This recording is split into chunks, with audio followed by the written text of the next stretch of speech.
Hey yo guys, what's up and welcome back to Toe Tags Metal Reviews, and today we're getting our first impressions of the new album releases from Kittie and Wage War.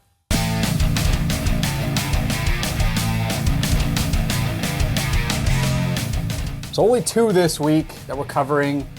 You know, there's other releases as well, but these are the two kind of notable ones, I guess, for the week. And I guess I'm gonna start off by talking about the Kittie album, Fire. All right. So we reacted to 3 of the 4 singles. I think so. A multitude of them. So one came out, but it just came out, so we haven't reacted to it yet. But I think there was 3 other ones, if I'm not mistaken, and maybe 4. I don't know. I lose track.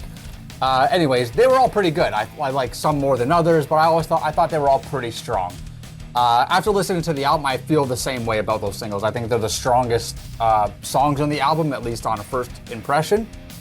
And that just goes to show that they picked good songs for the singles. I think the highlight single is probably One Foot in the Grave. Not necessarily my favorite song, but the hook is super catchy on this song. It's got the best hook, and it's one of those ones that even right now it's just ringing in my head. It's just so, invasive in the brain, in a good way, I would say. It's been 13 years since this band has put out an album. Damn. All right, I Failed You came out in 2011. And so it's been a while, and you know, as someone who's I'm a fan of the band, I have been for a long time, and you got to wonder what's the band going to sound like after this long. Now the singles give you a bit of a keyhole into what it's going to sound like, and generally sounds like Kittie does. But what most people, myself included, like to do is say, oh, what album does it sound the most like? You know, they got I think 5 albums, 6. I don't know how many. I don't even know how many albums they have. You gotta figure, is it gonna sound like this, is it gonna sound like that? I find this sounds like a new thing.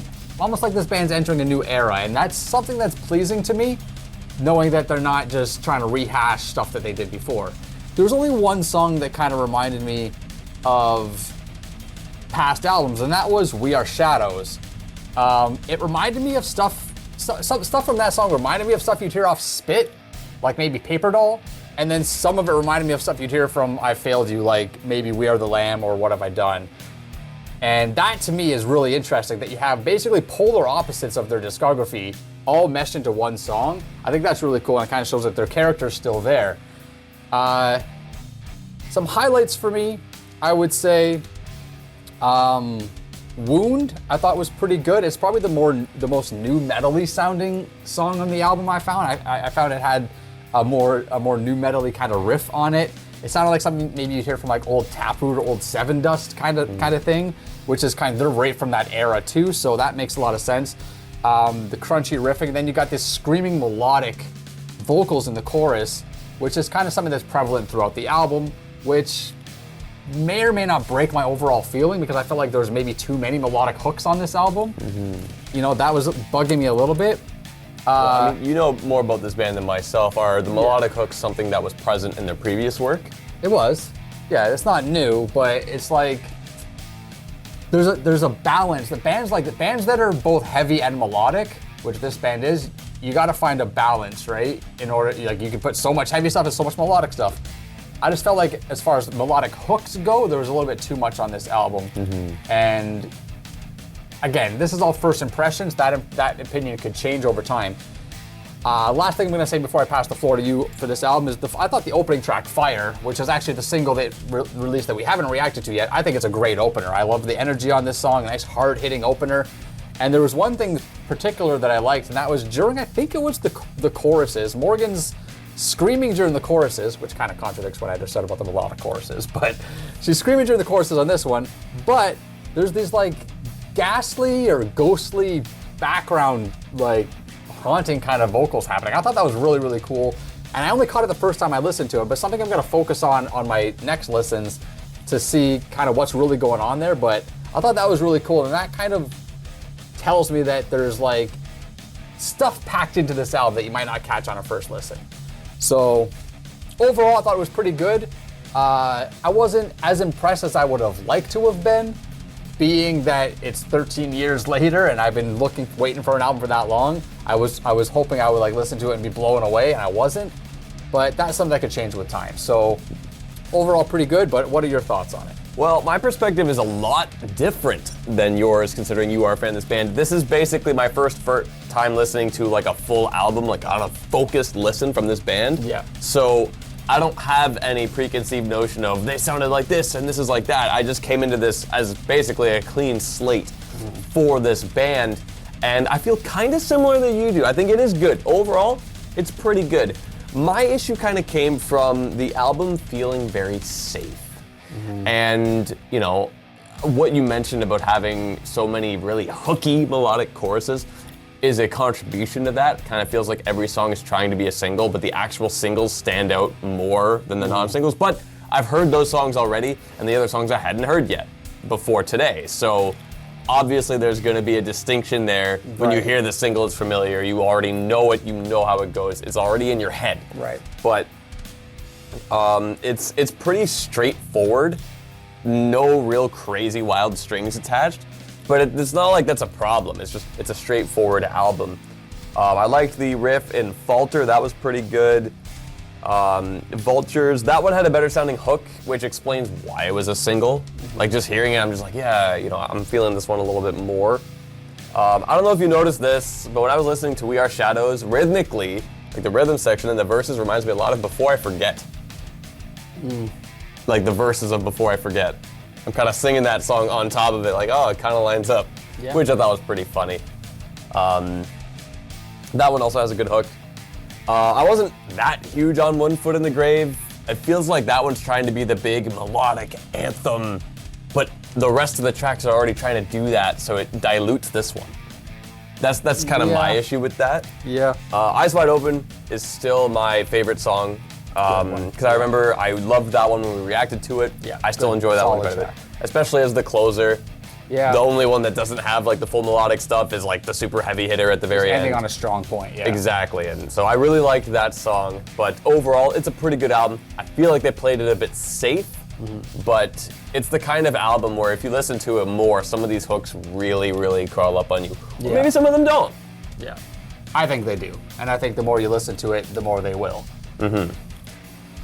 So that's it for that. I'm on to the next album, which is Stigma by Wage War. Now, I believe this is our first time covering Wage War on the channel. I don't think we've covered them.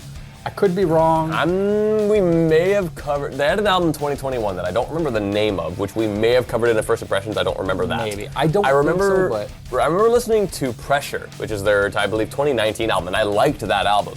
That was good. So when I heard Wage War's drop one, I'm like, well, I like their stuff. They're pretty good. So, you know, I'm down. Yeah. So yeah, this is a band, I've checked this band out before, but I always mix them up with Woven War, and I can never remember which one's which, and they're kind of both in the same kind of pocket of genre-wise.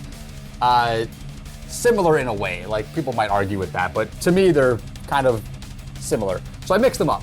But anyways, listen to this, and right out of the gate with the opening track, the show's about to start, I was expecting, you know, the metalcore stuff or whatever, and I got that, but it was a lot more like industrial than I was ready for. And it made me think, does this band always do this, or is this new for this band? I'm not that familiar with their older stuff, so I'm not entirely sure. So that's what I got, and I'm listening to it, I'm like, okay, this is like very like 4 to the floor, very rhythmically pounding, with the metalcore riffs on top of it. Then the next song comes on, and it's the same kind of, it's gonna be like Powerman 5000 is the band that keeps coming into my head, right? And I'm not a huge Powerman 5000 fan by any means, but I remember back in like the early 2000s, they had a few hits, and those songs were very driving, and I was getting that vibe from this album, at least these songs. Then track number 3 comes on, Magnetic, and this is exactly what I was expecting from this band. It's back to that kind of soft type of metalcore. Like metalcore is a genre, but it's also got its own kind of branches, right? There's heavier metalcore, there's softer metalcore, there's metalcore that's more rhythmic, metalcore that's more melodic. And this, to me, is the exact type of metalcore that I was expecting from this album. Softer, lots of melodic, harmonized, clean singing, just backed by just good or decent riffs and hooky choruses, right? They're designed to hook you in. The album kind of just bounces back and forth between those two styles, right? The Powerman 5000 industrial kind of stuff, and then this soft, very melodic metalcore stuff. And it's all metalcore, but it's just like these two styles of metalcore that are kind of flip-flopping back and forth. A lot of bands only really commit to one of those two these days. but it's cool that this band is basically covering the entire umbrella. Pretty much, yeah. Like, I wouldn't say this sounds like As I Lay Dying or Killswitch Engage or something like that. That's another kind of branch of metalcore. It's kind of just, it's nuanced. These differences are subtle, and it might not even be worth mentioning really, but songs like Tombstone, which is track number 6, was a standout track. It's a heavy hitter. I thought the breakdown was pretty cool. I like that it's set up for kind of a typical breakdown, but then as the breakdown's playing, it has this really cool riff that is playing on top of it. Dude, I love that fake out. Like, oh, here's the breakdown, except it's not a breakdown. Here's a guitar riff. Well, I would still call it a breakdown.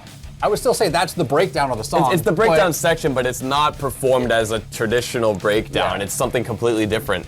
Completely turns your expectations on its head. Yeah, I thought that was cool. I like the riff that they played on top of that. Track number 9, called In My Blood. This is one of the ones with that like kind of 4 to the floor kind of driving percussion. This one reminded me of Nickelback for some reason, and I couldn't really place why. And I'm not a Nickelback fan, but I mean, they have so many hits, it's hard not to know what they sound like.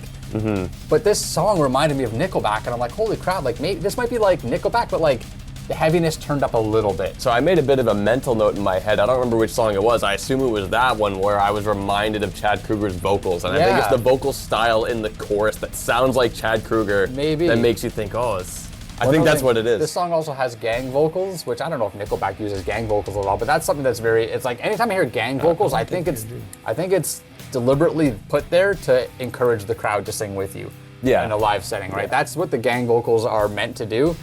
And which means that song's a live setting song, and Nickelback's known for having good live shows. I mean, I'm making all these weird connections, but you know, it is what it is. Something reminds me, I just mention it. So overall, though, my feelings on this album were not the strongest, but that's not because it's bad. It's because my personal preferences don't lie with this style of music, right? So it's hard for me to say, you know, I'm not going to say it was bad, but it's hard for me to say that it was good because I just don't like this particular style of music.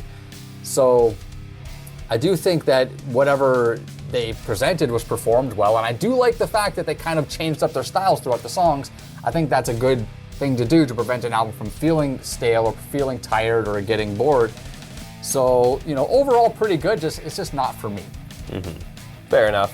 I liked this album, and you know, you touched on a lot of things that I feel very similar way about, that these guys really went on both ends of the metalcore spectrum, basically the hard-hitting, crazy stuff, and also the melodic, you know, softer sounding stuff. So you got songs like Self-Sacrifice and Tombstone, and then songs like Magnetic, giving you a lot of versatility from this album, and I like that quite a bit. I felt that, I mean, it's stylized. I assume it's supposed to write or speak like Nails, but it says Nail 5. Yeah, I think it's Nails. So it's Nails, but like Nail 5. Stylized, yeah. So Nail 5 is like a cross between the tracks before it, which I thought was pretty cool, almost like a hybrid. Like, here's our heavy stuff, here's our softer stuff, here they are put together. I thought that was pretty cool. So it's nice that these guys basically touched upon so much of their sound. You really took a lot of the thoughts out of my head there. I like these small bits of electronic stuff that was here. And you mentioned that with the industrial stuff, sounding like Power Man 5000, and I agree with that. That's an interesting comparison. It's nice that it's in the background and it supports the music, because some bands try to do electronic stuff and they put it too in your face. Too much, yeah. And it feels like it's just a bit of a disconnect from what it's trying to be. But this band did it well, and I'm glad for that. And I think it really adds to the music as well. It makes it sound more than just, it sounds like more than just another metalcore album. Not only from that, but also from the fact that they're covering a lot of bases here with their sound. It does, it sets it apart. Yeah. Which is a good thing. And it's something that you don't see a lot of these days, bands that kind of go the extra mile to differentiate themselves from other similar bands of similar styles. Exactly. Anyways, guys, that's it for this First Impressions. We're gonna review Fire by Kittie, and we will be back next week to give you guys our full and final review of that album after we listen to it for an entire week, as much as we possibly can. Anyways, leave your thoughts down below and let us know what you guys think of these 2 brand new releases, and let us know if you agree with our first impressions or what, and sound off down below. Subscribe if you guys are new to the channel. I'm Vile Self. I'm TV Fish. I'll see you guys on the next one.